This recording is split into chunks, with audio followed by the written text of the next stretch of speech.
എളുപ്പത്തിലൊരു beef കറി നമുക്കുണ്ടാക്കാം.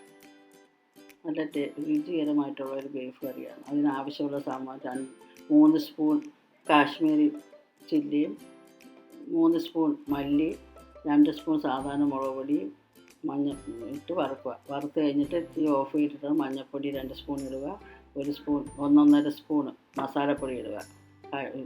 Beef നല്ലവണ്ണം വൃത്തിയാക്കി കഴുകി എടുക്കുക. എടുത്തിട്ട് പാലാൻ വെച്ച ഇതാണ് കുറച്ച് നേരം. അത് ആവശ്യമുള്ള സാധനം ചുമന്നുള്ളി 1/4 കിലോ ചുമന്നുള്ളി വൃത്തിയാക്കിയതും, തേങ്ങ 1 മുറി, വെളുത്തുള്ളി 1 കുടം, 3 പച്ചമുളക്, 2 കഷ്ണം ഇഞ്ചി, ഇതെല്ലാം ചതച്ചെടുക്കണം. തേങ്ങ നല്ല കഷ്ണമാക്കി എടുക്കണം. ഒരു കുക്കർ വെച്ചിട്ട് നല്ലവണ്ണം ചൂടാവുമ്പോൾ 5 ടേബിൾ സ്പൂൺ വെളിച്ചെണ്ണ ഒഴിക്കുക. എന്നിട്ട് നമ്മൾ നേരത്തെ വെച്ചിരുന്ന മസാല ഇഞ്ചി ഒഴിച്ച് ബാക്കിയെല്ലാം ഇട്ട് നല്ലവണ്ണം വഴറ്റുക. എല്ലാം കഴിഞ്ഞിട്ട് വഴണ്ട് കഴിഞ്ഞിട്ട് ഇഞ്ചി ചേർക്കണം. ഇട്ട് വഴറ്റുക.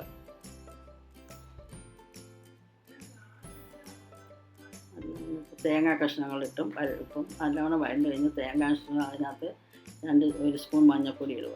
എന്നിട്ട് തേങ്ങയ്ക്ക് നല്ലൊരു കളറ് കിട്ടാൻ വേണ്ടിയിട്ടാണ് ഈ മഞ്ഞൾപ്പൊടി ഇടുന്നത്. എന്നിട്ട് നല്ലവണ്ണം വഴറ്റുക. കുറച്ച് നേരം 1-2 മിനിറ്റ് നല്ലവണ്ണം വഴറ്റുക. ഇപ്പോൾ തേങ്ങ നല്ലവണ്ണം വഴണ്ടിട്ടുണ്ട്.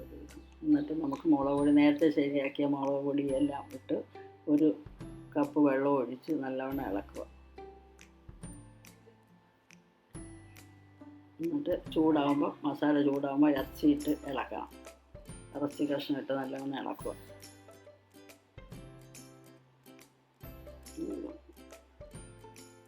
എല്ലാം ഇളക്കി എല്ലാ മസാലയും എല്ലാവർക്കും പിടിക്കുന്ന പോലെ നല്ല ഇളക്കുക. എന്നുള്ള വെള്ളം കുറച്ചല്ലേ ഉള്ളൂ, അതുകൊണ്ട് നല്ല വറ്റി കിട്ടാൻ വേണ്ടിയിട്ടാണ്. നമുക്ക് അടച്ച് കുറച്ച് നേരം വേവിക്കാൻ വയ്ക്കുക. എന്നിട്ട് തിളച്ച് കഴിഞ്ഞിട്ട് 2 സ്പൂൺ ഉപ്പ്, ആവശ്യത്തിന് കുറച്ചും കൂടെ ഉപ്പ് വേണമെങ്കിൽ ആവശ്യത്തിന് ചേർക്കാം. ഉപ്പും ചേർത്തിട്ട് കുക്കർ നല്ലവണ്ണം ഇളക്കണം. എല്ലാം മിക്സാക്കുക.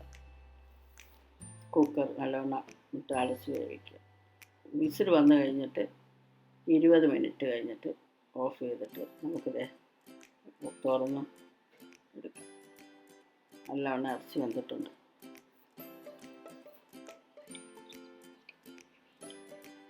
നിങ്ങളുടെ വീട്ടിലെല്ലാവരും ഒന്ന് തയ്യാറായി നോക്കി ഫീഡ്ബാക്ക് അറിയിക്കണം.